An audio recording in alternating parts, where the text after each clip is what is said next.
Hello everyone, welcome back and you are watching Technical World. Today in this video I am going to show you how to get the Apple News app anywhere in the world. As you know, the Apple News app only available in United States, United Kingdom, Canada and Australia. Now what we have to do, we have to launch settings. Then we have to tap on Journal. Here we have to find and tap on language and region. Here you have to tap on region.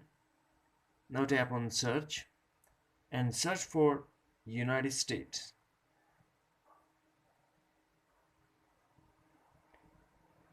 Then tap change to United States.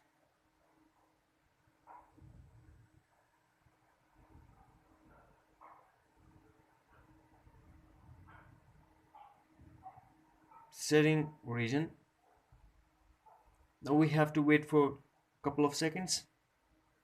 After come back to the iPhone screen, then minimize the setting and we have to wait for a couple of seconds and the Apple News app appears automatically.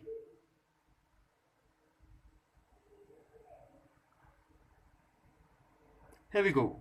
Now you have Apple News app in your iPhone, iPad and iPod Touch. That's it. Hopefully friends you found this video helpful, so please do like, share and subscribe. Thanks for watching. Take care. Bye bye.